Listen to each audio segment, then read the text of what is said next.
اعوذ باللہ من الشیطان اللعین الرجیم بسم اللہ الرحمن الرحیم۔ سید اقتدار علی خان ایک مرتبہ پھر آپ کی خدمت میں حاضر ہوں۔ ایک اہم نقطے کی طرف وضاحت کرنی ہے اور مجھے امید ہے کہ یہ آپ کو پسند آئے گی، آڈیو اور ویڈیو دونوں۔ ویڈیو جو میں بنا رہا ہوں محنت سے بناتا ہوں، کوشش کرتا ہوں کوئی ایسی چیز ہو جس پہ ہم عمل کر کے اپنی آخرت کو سنوار سکیں۔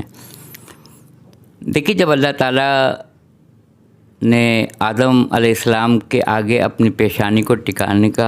ٹیک دینے کا حکم دیا، ملائکہ کو بھی، ابلیس نے نہیں کیا، یہ آپ سب کو پتہ ہے۔ تو جنت سے ابلیس، اماں حوا اور حضرت آدم علیہ السلام زمین پر آئے، اور قرآن میں آیت موجود ہے کہ ہمیشہ ہمیشہ کے لیے تم دونوں ایک دوسرے کے دشمن ہو، یعنی آدم علیہ السلام کی ابلیس سے کبھی نہیں بنے گی اور ابلیس کی آدم علیہ السلام سے کبھی نہیں بنے گی۔ آدم علیہ السلام سے آدمی ہوئے اور شیطان سے شیاطین ہوئے، یعنی آدمی کی اگر شیطان سے بن رہی ہے تو وہ یہ اپنے لیے سمجھ لے کہ اس کا ٹھکانہ جو ہے آخرت میں جہنم ہے، اور جس نے اللہ کو ناراض کیا اور اللہ کے احکامات پہ سربسجود نہیں ہوا، وہ بالکل پیروی کرے گا ابلیس کی، جیسے ابلیس نے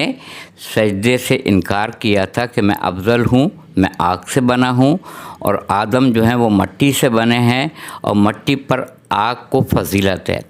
تو جس نے بھی شیاطین سے یا ابلیس سے، شیطان سے محبت رکھی اور اس کے اطوار اپنائے، اس نے اپنے لیے جہنم کو منتخب کر لیا۔ یہ ایک دوسرے کے دشمن ہیں، یہ صاف صاف قرآن پاک میں آیتیں موجود ہیں۔ اس کے بعد سے اس نے یہ کہا کہ مجھے قیامت تک کے لیے مہلت دے دے اور میں صراط مستقیم پر بیٹھ جاؤں گا، اور دائیں سے بائیں سے آگے پیچھے سے تیرے بندوں کو گمراہ کروں گا۔ اور اس میں یہ ہے صاف صاف کہ تیرے مخلصین بندے جو ہیں، مخلص، ان کو میں گمراہ نہیں کر سکوں گا۔ یعنی اتنا تو ابلیس بھی غیب جانتا تھا کہ اللہ کے جو مخلصین ہیں وہ الگ ہیں،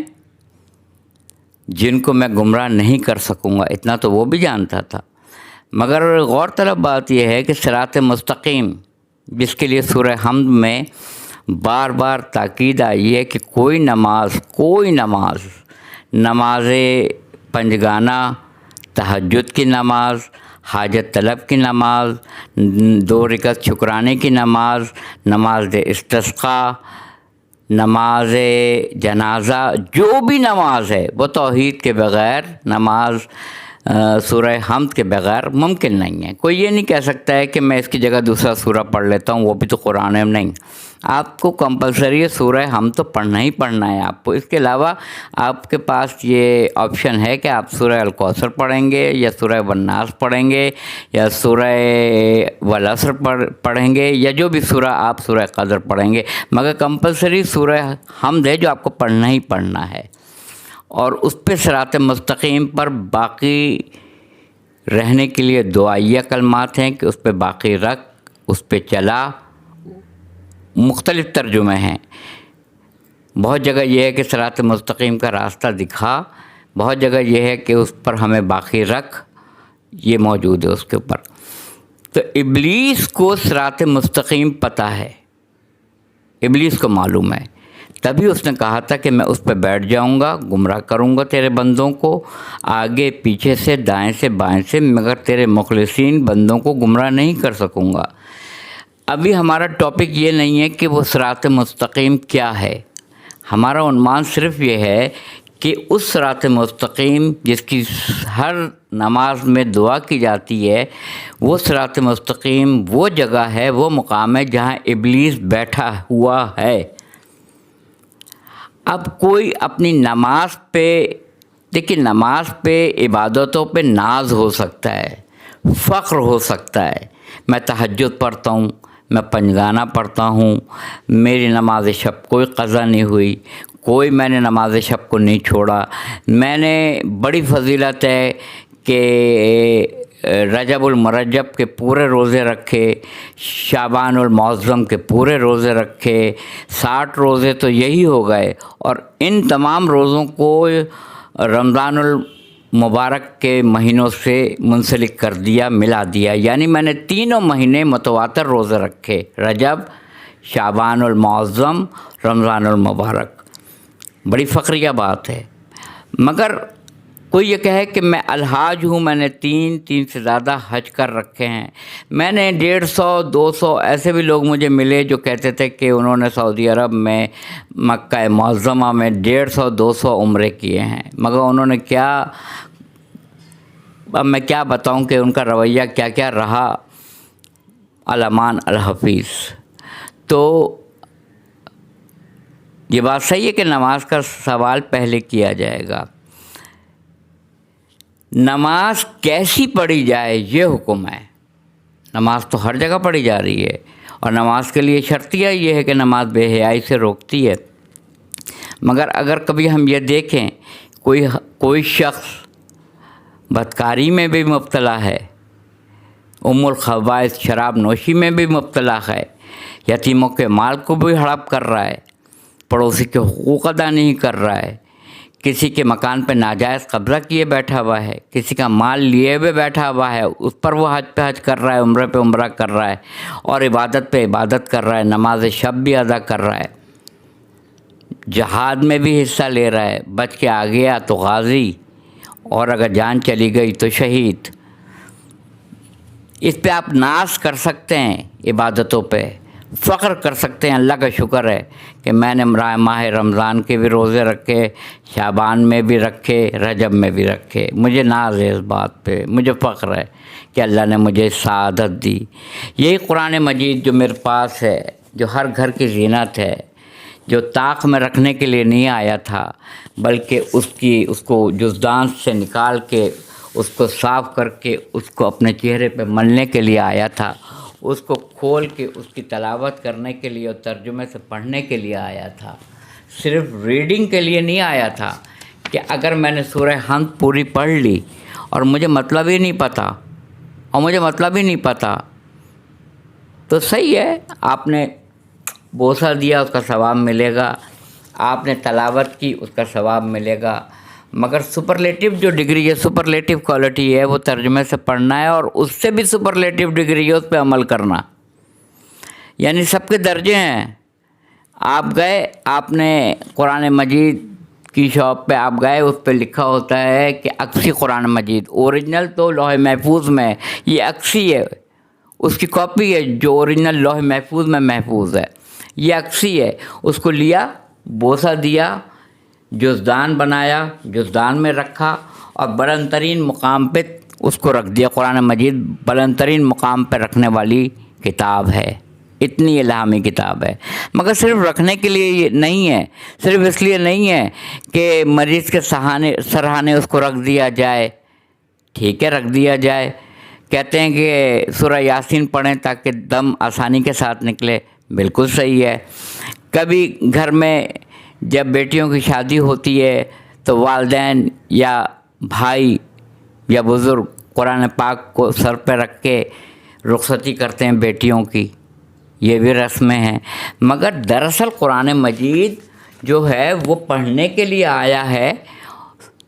سمجھنے کے لیے آیا ہے ترجمے سے، اور سپرلیٹو ڈگری اس پر عمل کرنے کے لیے آیا ہے۔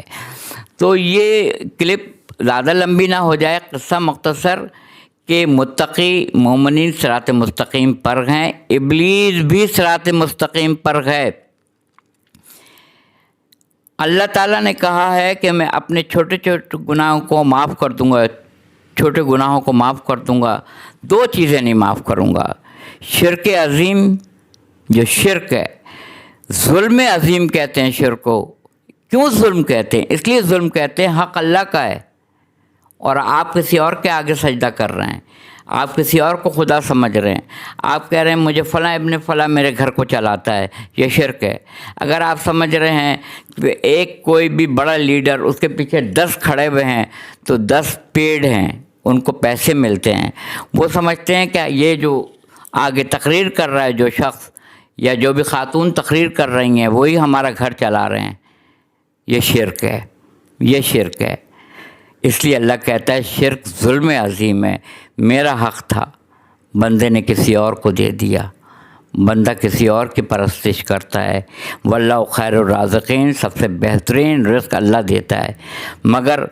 ہم شکر اس کا کرتے ہیں جو بظاہر ہمارے گھر میں لفافہ پہنچاتا ہے، رقم دیتا ہے، ہم اس کا شکر ادا کرتے ہیں۔ تو بات کہیں سے کہیں نہ نکل جائے، اگر کوئی آدمی 5 وقت کی نماز ریگولر پڑھتا ہے، نماز شب ریگولر پڑھتا ہے، رجب، شعبان، رمضان کے تینوں مہینوں کے روزے رکھتا ہے، اور اگر جہاد کا وقت آ جائے تو جہاد میں بھی شمولیت اختیار کرتا ہے، حج بھی کر چکا ہے، 3 سے زیادہ الحاج بھی ہو چکا ہے، زکوٰۃ بھی نکالتا ہے، روزے، نماز، روزہ، حج، زکوٰۃ، ہر چیز نکالتا ہے، مگر اگر کسی جملے سے کسی کی دل آزاری کرتا ہے تو یقین کریں ساری عبادتوں پہ پانی پھر جاتا ہے۔ اگر اپنے 2 جملوں سے کسی کو تکلیف پہنچاتا ہے بنی نوع انسان میں تو وہ اپنی ساری عبادتوں سے چلا جاتا ہے، اس کی نماز، اس کا روزہ، اس کے عمرے، اس کے حج بے شمار، اس کا زکوٰۃ نکالنا، خیرات نکالنا، صدقات نکالنا، کسی کی مدد کرنا، سب اپنی جگہ، مگر وہ کہتا ہے حقوق العباد کو میں معاف نہیں کروں گا۔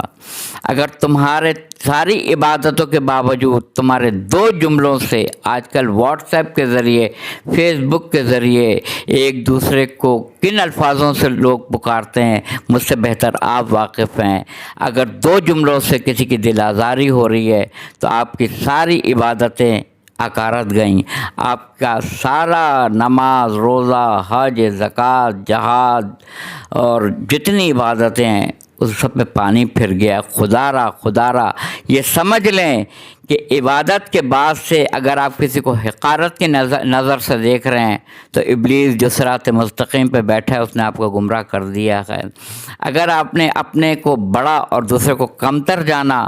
ابلیس نے آپ کو گمراہ کر دیا ہے۔ اگر آپ نے رجب، شعبان، رمضان کے تینوں مہینوں کے روزے رکھے ہیں اور اگر آپ کسی سے تکبر اور حقارت سے بات کرتے ہیں تو سمجھ لیجئے کہ ابلیس نے آپ کو گمراہ کر دیا ہے۔ قرآن مجید کہتا ہے، پروردگار عالم کا ارشاد گرامی ہے، اسی کتاب سے لوگ ہدایت پاتے ہیں اور اسی کتاب سے لوگ گمراہ ہو جاتے ہیں۔ کون ہے جس کو میں ہدایت دوں؟ کون ہے اسے گمراہ کرنے والا؟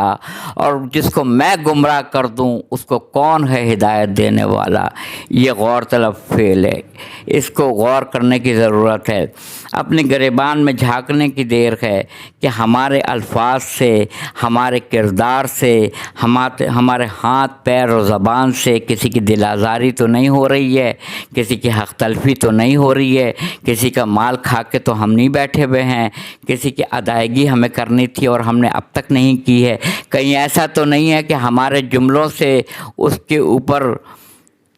ظلم ہوا ہو اور رات بھر وہ بستر پر کروٹیں بدل رہا ہے، کہیں ایسا تو نہیں ہے کہ ہم نے کسی کا حق مار لیا ہو اور اس کی نسلوں کو، اس کے خاندان کو برباد کر دیا ہو اس کا حق مار کے۔ اس پہ غور طلب بات ہے، یہ غور کرنے والی بات ہے۔ حقوق العباد میں لمحے نے خطا کی تھی، صدیوں نے سزا پائی، کہیں ایسا نہ ہو کہ صراط مستقیم پہ بیٹھ کے اس چکر میں کہ میں نے تو بے شمار حج کیے ہیں، بے شمار روزے رکھے ہیں، عمرہ کیا ہوا ہے، نماز کوئی میری قضا نہیں ہوئی، تہجد میری کوئی قضا نہیں ہوئی، کہیں ایسا تو نہیں ہے